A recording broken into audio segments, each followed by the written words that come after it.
Part 2 opens with a recap of the first film, revisiting how Mayor Bellwether's secret scheme was uncovered by Judy Hopps and Nick Wilde. Thanks to a rabbit-shaped voice recorder that captured her confession, Bellwether was arrested and later convicted. The case made headlines across Zootopia, turning Judy and Nick into celebrated heroes. Soon after, Nick officially joined the Zootopia Police Department, forming the city's first ever bunny and fox police duo. Zootopia's new mayor, Patrick, announces the completion of the Weatherall project, a system that allows animals of all species to live comfortably in their ideal climates. As Judy and Nick prepare for their next assignment, Chief Bogo briefs the department on a corrupt customs officer suspected of smuggling illegal cargo. He assigns the mission to senior officers, instructing Judy and Nick, still considered rookies, to simply observe and learn. Ignoring orders, the duo sneak off to the operation site disguised as a couple traveling with a child. They're stopped by Officer Snoop, who is stunned to see them posing as a family. He tells them to leave, but Nick distracts him with a heartfelt story about fulfilling their son's birthday wish, even asking Snoop to sign an item as a keepsake. While Snoop is distracted, Judy slips away and opens a shipping container filled with mysterious cargo. However, her radio accidentally activates, blowing their cover. Snoop panics and escapes in a van. Judy and Nick steal a nearby pig's car and give chase as the rest of the XPT joins in. With the city preparing for its 100th anniversary celebration, the pursuit turns dangerous. Spike strips are deployed, but the suspect narrowly avoids them before crashing into a pole and being knocked unconscious. His van, however, keeps rolling straight toward the parade. Acting quickly, Judy accelerates, leaps into the moving van, and manages to stop it, crashing into a newly unveiled statue just before it reaches the crowd. In the aftermath, Judy notices a reptile fleeing the scene and discovers a shed reptile scale. Later, she watches an influencer's video explaining that Zootopia once had a reptile population that was banished centuries ago. Chief Bogo, furious over the chaos and their blatant disobedience, confronts Judy and Nick. Judy shows him the scale, but before she can fully explain, Bogo dismisses the team. He admits he respects Judy, but reminds her that rules exist for a reason. He warns that if she and Nick fail their next assignment, they'll be separated and orders them to attend a mandatory partnership workshop. At the workshop, their instructor, Throsby, promises to strengthen their teamwork. Instead, Judy and Nick feel out of place among highly successful duos who openly mock them. Judy becomes determined to prove themselves, while Nick insists they don't need anyone's approval. Judy studies obsessively, while Nick remains relaxed and unconcerned. That night, while reviewing case files, Judy sees a news report about the long-lost Lindsley Journal resurfacing after a past reptile attack. She recognizes the same van from earlier and re-examines her evidence, discovering a pamphlet connected to the Zootopia Centennial Gala. Digging deeper, she finds an old video claiming reptiles once attacked the city to steal the journal, and warning that a snake would return. Judy calls Nick to share her theory, but he remains skeptical. Determined, she goes to him in person, convinced they can solve the case and redeem themselves. With the city's 100th anniversary approaching and celebrities arriving for the Zootopia Gala, Nick finally agrees to follow her lead. Judy spots the same suspicious van parked near the gala venue. Disguised in elegant outfits, she and Nick slip inside through a back entrance. In the reserved exhibit area, they spot the Lindsley Journal. Using his natural stealth, Nick sneaks them past security. Just as Judy reaches for the journal, Chief Bogo suddenly appears, causing her to stumble into Officer Hopps' display stand. Nearby, Nick slips and discovers a piece of reptile skin. He tries to warn Judy over the radio, but she doesn't respond. Moments later, Nick notices a shadowy figure perched high on a chandelier. Before he can react, Chief Bogo catches him. Judy sees Nick being detained, and suddenly, chaos erupts. A massive snake crashes onto the stage, throwing the gala into panic. The snake attacks Milton Lindsley, steals the journal, and attempts to escape. Judy pursues him through the building as the snake opens the journal case with Milton's reluctant assistance. Judy finally corners the snake, who insists he means no harm. He claims the Lynx made laws are the real threat and that the journal contains the truth.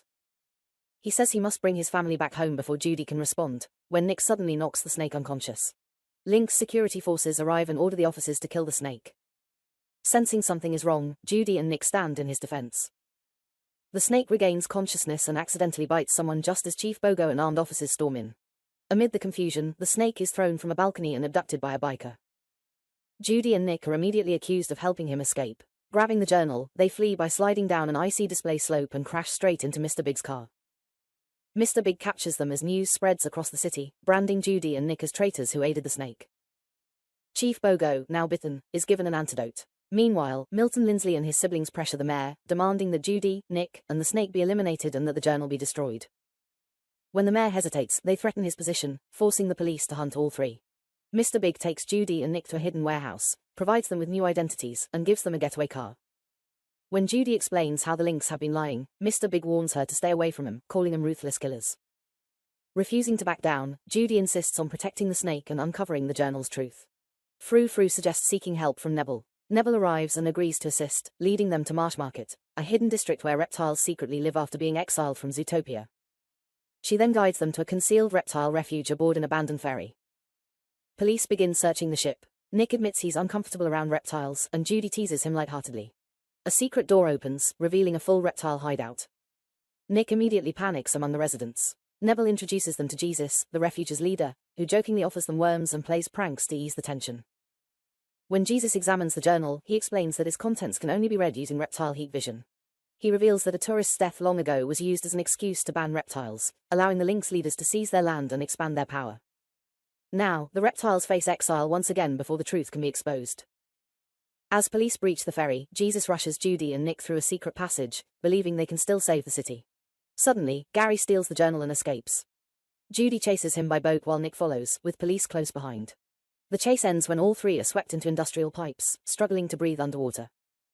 Judy nearly reaches Gary before losing consciousness. Nick manages to unlock a hatch and rescues both of them, though Gary escapes. Later, Judy finds a bag lodged in the pipe containing a book marked with a flower symbol. Nebel explains that the flower only grows high in the mountains near an old honeymoon lodge. Determined to follow the next clue, Judy and Nick climb the mountain using a rope. Nick hesitates, joking and teasing Judy by replaying her own recorded speeches as they ascend. Their voice recorder slips from Judy's hand and shatters on the ground. As police sirens grow louder, Judy and Nick reach the mountain lodge just as officers arrive. Inside, Judy discovers fresh snakeskin, confirming they're on the right trail. Nick nearly falls from the damaged structure and warns her that officers are closing in. While searching the lodge, Judy finds an old newspaper revealing that the Lynx elite's true plan was to expand the city by trapping and displacing reptiles. She uncovers evidence that reptiles once had thriving neighborhoods and finds a photograph of Gary's family, proving what was taken from them. Nick urges Judy to abandon the case, terrified they'll be killed if they continue. Judy refuses, insisting that someone has to reveal the truth, and that someone has to be them.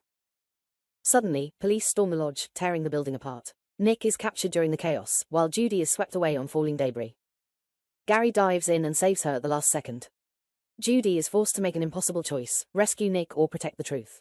She chooses to help Gary escape, trusting that Nick can survive on his own. Police fire tranquilizer darts at Judy as the lodge collapses, but Gary carries her to safety. Judy later wakes to devastating news: Gary has been captured. Meanwhile, Mayor Winddancer interrogates Nick, who refuses to speak and is thrown into a holding cell. Milton orders an aggressive expansion into Marsh Market and demands Nick be punished for Judy's supposed death. Kitty presents evidence meant to frame Robert, and Milton orders his capture. Gary reunites with Judy, assuring her they will save Nick. He coughs up the hidden book they recovered earlier, and they travel to Piper's hideout. Piper reveals he secretly aided Gary after receiving his letter, smuggling documents that expose the truth about the reptile's past. Overcome with guilt for leaving Nick behind, Judy breaks down, but Piper reassures her that they still have a chance. They light a fire so Gary can use his heat vision to finally read the journal's hidden text. The truth is revealed.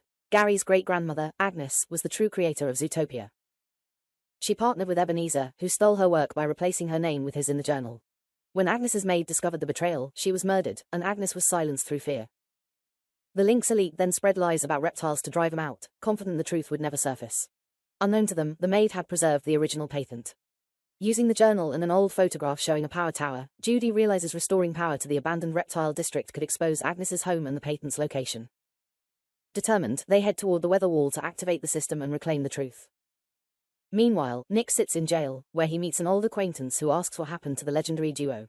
Nick admits he fears Judy believes they're better off apart, and that he's losing her. Moved by his loyalty, a fellow inmate slips him a key, helping him escape just as alarms begin to blare. The prison doors burst open, releasing inmates across the facility. Animals flood the streets in stolen police vehicles as chaos spreads through the city. Nick joins a skilled getaway driver, while elsewhere even Bellwether manages to escape. As Judy and her group approach the weather wall, she explains the plan. Break in, flip the switch, and restore power to the reptile district. Police track her through her phone, but Judy smashes it just in time. Officers close in as Judy and the others sprint through the burning mammal festival, blending into the chaos with police in hot pursuit. Judy encounters Gazelle, who openly supports their cause and helps fend off zebra officers, allowing them to escape. Nick learns that Judy is headed for the weather wall's access door, but the Lynx elites quickly realize what's happening and order officers to stop them at all costs. Tranquilizer darts fly as Judy and the others sprint toward the entrance. Judy shields Robert, but at the last second, Nick arrives in Flash's car and rescues them. Judy and the group make it inside the weather wall, though Nick is briefly left outside. Inside, Judy discovers a control room connected to the city's climate systems. She activates the system and searches for the long-buried power tower hidden beneath the snow. Using the surveillance cameras, Judy spots Nick and prepares to help him, only for Nebel to secretly let him inside. Suddenly, Robert betrays them. He injects Judy with a powerful drug and throws Gary into the freezing wasteland, leaving him to die. Robert admits that, like them, he's always been an underdog, and believes this betrayal will finally earn him value in his family's eyes. His next target is Nick. Judy insists he isn't like the rest of them, but Robert walks away. Judy and Gary begin to lose control as the serum takes effect. Meanwhile, Nick searches deeper within the facility. Pollard confronts Nicole and injects her as well. Judy helplessly watches the chaos unfold through the security monitors. Nick enters another chamber with violent, vine-like weather patterns and finally encounters Packbot, now armed and dangerous. As Gary weakens, he tells Judy that she truly honored his grandmother's dream when she created Zootopia. Using Judy's body heat, Gary manages to heal himself, but Judy collapses unconscious. Police storm the area and surround Gary. Nick arrives, and together they fight back, but they're quickly overwhelmed. During the struggle, Gary spots an antivenom inside Pollard's bag. As Nick battles Pollard, Gary urges him to grab it. The ice beneath them begins to crack, and the antivenom slides toward the edge. Declaring that Judy is worth dying for, Nick risks everything and tosses the antivenom to Gary. Gary injects Judy, reviving her just in time. The ice gives way. Judy sprints forward and catches Nick as he nearly falls, while Robert plunges into the depths below. The two embrace, and Nick finally admits that he doesn't care if they're different. He cares about her, even if he struggles to say it. Their moment is cut short when Piper escapes on a snowmobile, intent on destroying the patent. The four give chase. Piper contacts his father, revealing the truth about the stolen patent, but Judy and Nick arrive just in time. Nibble and Gary battle the Lynx in forces while Judy and Nick cleverly use a truck to corner Piper. Judy attacks him, but he overpowers both her and Nick until Gary and Nicole arrive to turn the tide. Finally fed up with the corruption, the mayor personally intervenes, dismantling the Lynx conspiracy. Piper is arrested, and the truth is finally exposed. Later, Judy, Nick, Gary, and their allies visit the old reptile district, where they discover Gary's grandmother's preserved home. Inside, they find her original work, and Gary opens a hidden box containing the true patent. Piper returns one last time to burn the house down, but police arrive and arrest him for good. News spreads throughout Zootopia. Judy and Nick, alongside Gary and Nibble, have uncovered the Lynx family's theft of the patent, leading to their downfall. Marsh Market is officially restored as part of Zootopia, reptiles are welcomed back into the city, and Gary is finally reunited with his family. Judy and Nick are honored for their bravery. As a final gesture, Nick gifts Judy a rebuilt carrot-shaped recorder. The film ends with the two heading off on a new mission, tracking down the escaped prisoners, starting with Bellwether.